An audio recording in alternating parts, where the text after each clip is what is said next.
people who are immunocompromised. And so we want to make sure that we're continuing to provide this information to people, as well as making sure that we get information about treatments. Now, this is important. We have not focused as a nation as much on the treatment capabilities.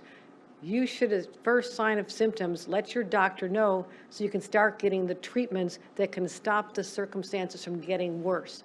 And right now, we're not seeing any spikes in hospitalizations or case. I'll get into the numbers in a couple minutes, but I'll first let Dr. Bassett give us an update, and then Dr. St. George will give us an update as well. I want you to hear from the experts.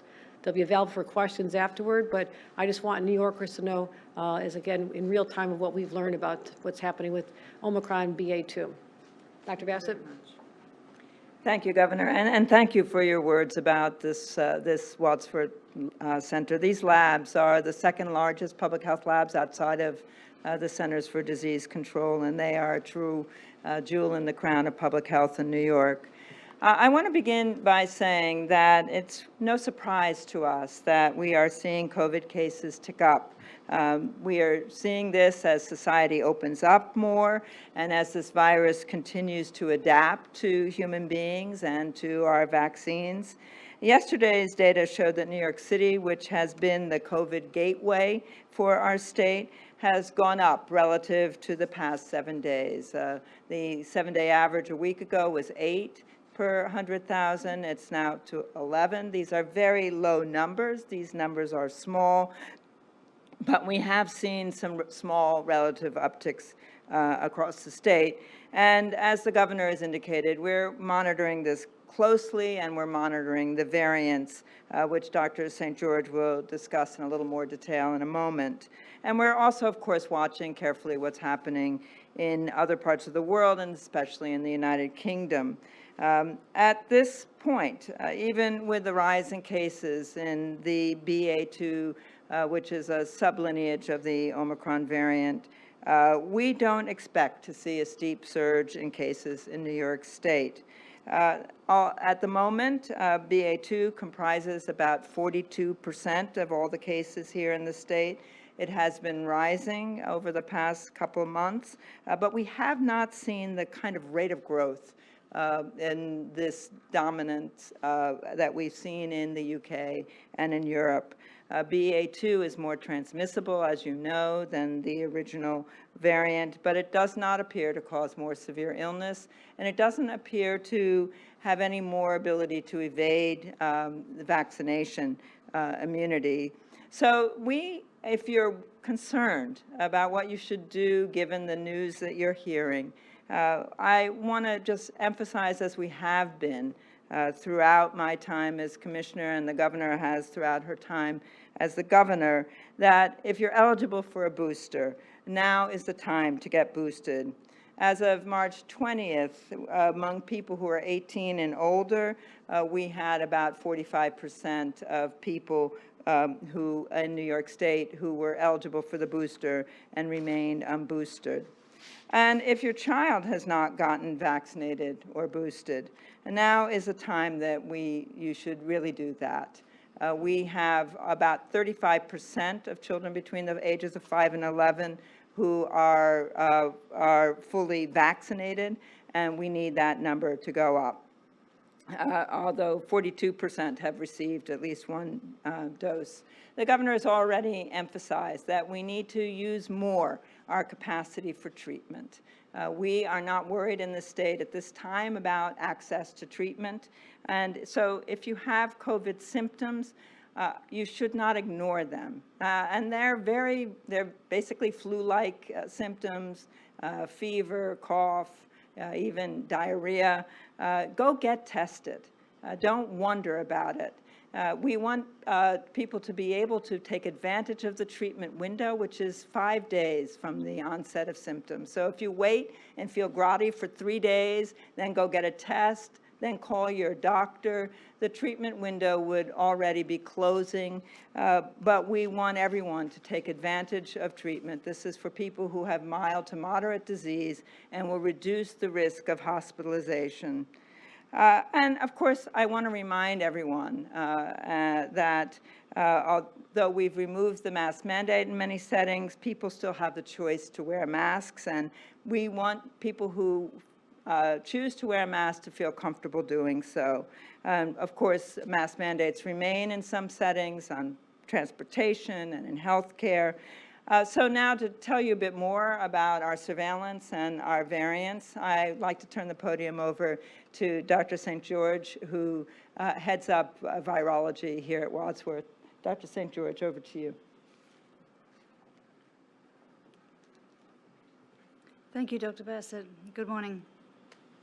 The scientists here at the Wadsworth Center Lab are constantly analyzing test results from across the state, and these are detailed sequencing data results.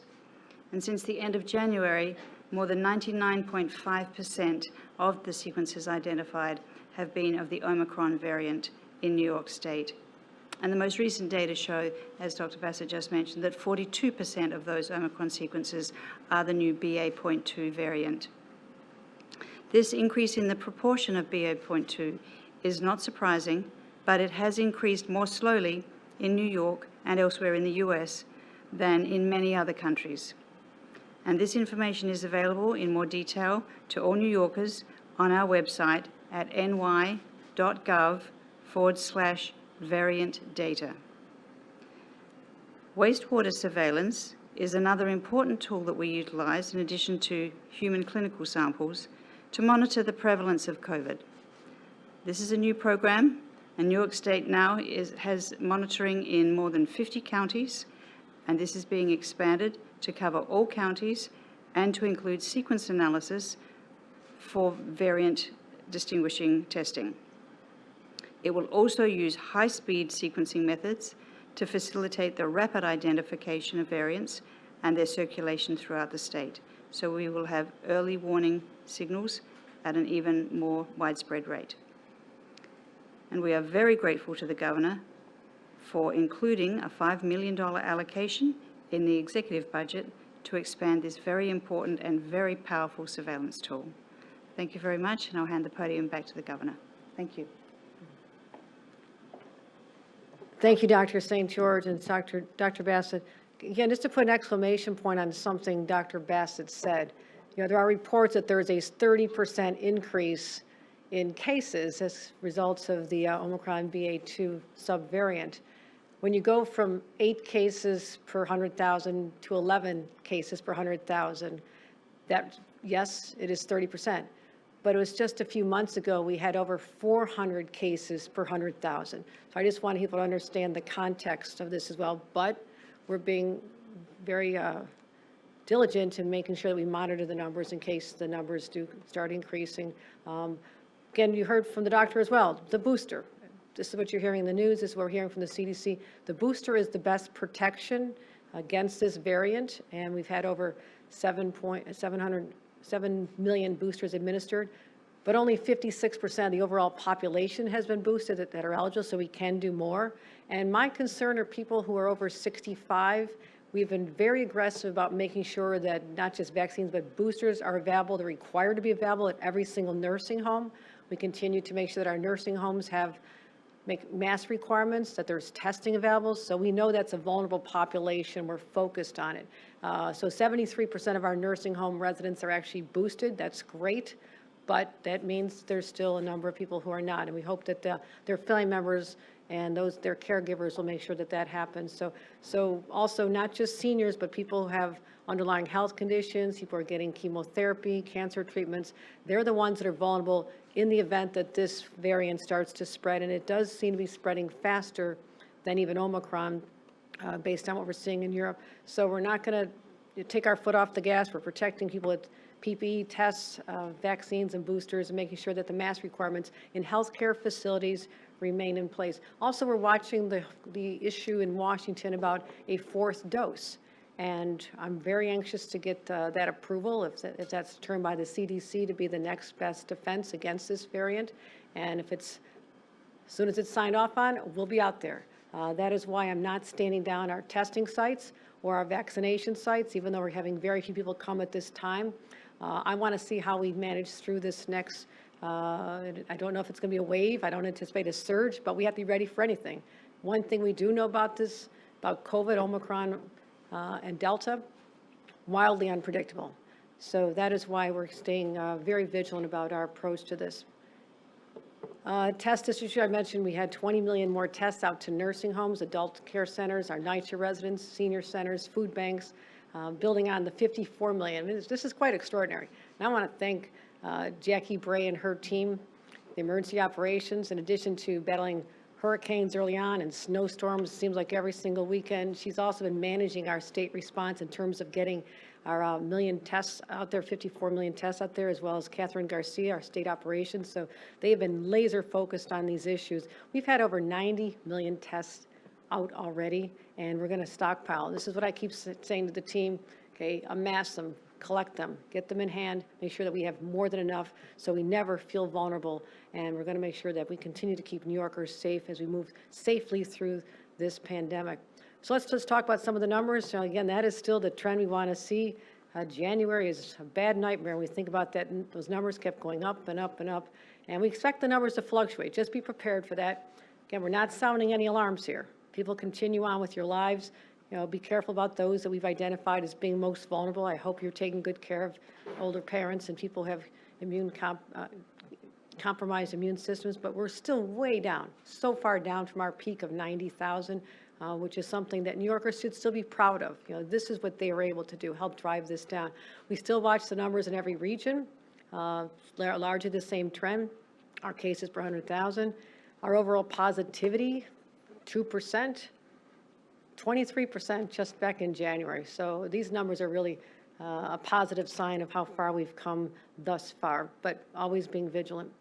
Hospitalizations, again, this is always a lagging indicator behind new cases, infections, illness sets in, hospitalizations, and then deaths at the end. And we did lose 6 New Yorkers yesterday, and we have over 900 people still in hospitals, but the trends have been going way down. And so this is something that we think is a tremendous story.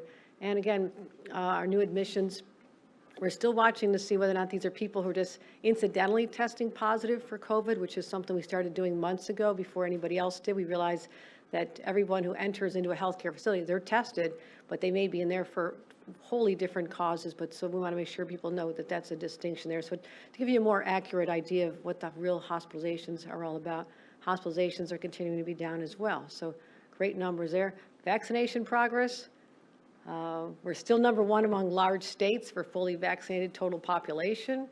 We're number 1 among large states for fully vaccinated 12 to 17-year-olds. Number 2 among large states for 5 to 11-year-olds fully vaccinated. I want to get that up a little bit higher. And also, again, parents, if you didn't hear us last time, we're going to say it again. You know, protect your children. Don't just get them vaccinated. Make sure that they have their full vaccinations. We want to make sure everybody's boosted who's eligible as well, too. So we'll be ready for this. This is the message to New Yorkers. We've learned a lot. We know how to handle this. We are not in an alarmist mode. We're not panicking over this. We're just watching the numbers and want to make sure everyone knows what we know at the same time. So the vaccines will continue to be critical tools. Stay vigilant. We're going to make sure that everyone gets vaccinated. I'm not shutting down sites. Just want you to know that. I'm not shutting down the testing sites. I've seen some other states have, even if there's just a few people showing up there. We are going to stay on top of this. And so that's our overall message, because there's a lot of concern. I've had a lot of questions over the last couple weeks about what this variant is about. I brought you to the place where this is a nation-leading facility. They understand more than most how to address this, and I wanted to make sure we always take advantage of our experts here today. I will take questions. We are in the budget negotiations, but I do want to say there's a lot of interest in them, I can tell from all of you. And I know people feel very strongly about these issues, without a doubt.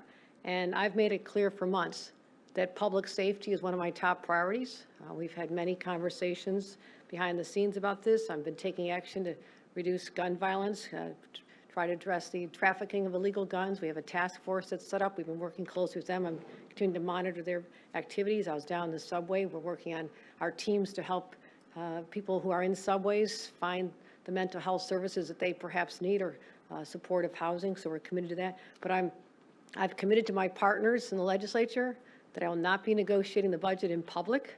So we have 10 more days to go. We're working on it, and that's what I want to say on that.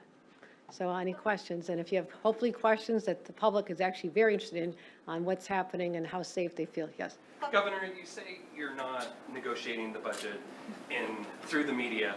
but a 10-point public safety plan attributed to you was leaked to the media. Can you confirm that you are pushing for these changes? And what do you say to criticism from legislators that are saying that somebody, somehow connected to your office, leaked this plan as a negotiating ploy?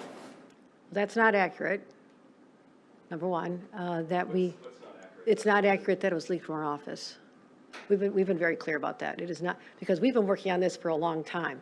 You know, we've been trying to make progress behind the scenes, and it was presented as our position to the leadership. And so it doesn't matter how it got out, but I assure you, that's not how I operate, so. You don't negotiate in public. You know, you introduced a budget in January. You introduced amendments. You said time and time again that, oh, maybe I would consider bail reform if the legislators push for it, but I'll be working with them. Then this is thrown 2 weeks from the budget. Why is it good then to not negotiate policy in the budget? Because the public simply has no idea where you stand on this issue until you just confirm this plan was yours. Because I know there's an end to the process. I know this is very interesting to the media, but I do know that New Yorkers are most interested in results. And I know how to get results, and it is by working smart, working with our partners, showing them respect. And I'm sure it's not the first time in the history of New York that an internal document landed in the press, but I actually know how to get something in the press. If I want to, I'll just hand it to somebody. We didn't do that because I wanted to have time to be able to have these conversations confidentially. That's how I operate, and everybody's just going to understand that over time. The Karen? argument that New Yorkers are very concerned about the rising crime rate and want to know what's causing it. I know you don't want to negotiate in public, but why not make a public presentation if these are ideas that you back to, you know, let everybody know about it and consider them in public? It's also about building consensus. And maybe this is not how it's been done before, but as I've said since August 24th, it's a new day in New York. It's a new day of how I'm presenting the budget. The public is aware that I share their concerns about public safety, and that's why we're working with my team and working with the legislators to craft a position and a policy and work toward getting it in the budget that I believe will respond to the needs of what's going on right now. And that's the approach we're going to continue taking. Governor, on these public safety issues, though, are you confident that you can reach an agreement with the legislature, you know, just based on your conversations that you have had with them over this next week and a half, considering that, you know, people on the Republican side of things have said that they want to have a complete and utter, you know, retooling of this law, and some of the progressives and the advocates have said they do not want any changes whatsoever. It seems like a very difficult, narrow road to cross here. Well, I have 10 days to work that out. I didn't sign up for this job because I thought it was easy. I've been lieutenant governor through a long process. I understand how this works. I've been governor. This is not the first time I've had the opportunity to negotiate and work with individuals. I know how to bring people together, and I'm going to continue meeting people where they are, listening to their concerns, and also knowing that I have also the safety of New Yorkers at stake, as well as protecting the rights of individuals who are accused of crimes. I will strike the right balance in what we're doing here, and I feel confident. So I actually have to work on a budget right now. So one question. Last month, your administration suspended enforcement of the booster mandate at hospitals and nursing homes and said your officials have taken a look at the issue in May to decide whether to take more steps to increase booster rates. But given the prospect of a new wave, do you think the state should now be looking at ways to increase booster rates at nursing homes in particular? that's what we're looking at. You know, we've mandated that booster shots are available at every single nursing home. I've had that in place, I think, since October and November. And we actually talked about touching base with all of our nursing homes again, see whether they're having more success, because I believe that that's important. But again, I think you'll also understand that this is going to allow us to have the flexibility I've asked for along and I've insisted upon, because we don't know what's going to happen. The numbers may stay where they are right now. They may not change. They may go up incrementally. It may be a less severe subvariant than we've seen before, where it's just, you know, a couple of days of minor flu symptoms and everybody's back. So we just want to have the ability to look at the circumstances as they're unfolding. And yes, we're watching this number, and we do want to get more people boosted, actually. Is it time to spend $1 million for the Buffalo Bills Stadium at this point? Pardon me? Is it the right time right now to spend potentially $1 billion of taxpayer funding on a Buffalo Bills Stadium? Where'd you hear there's $1 billion for the Buffalo Bills? That's what's been Okay. reported, but is Okay. that I would say, not negotiating in public, all will be told at the right time. Thank you, everybody.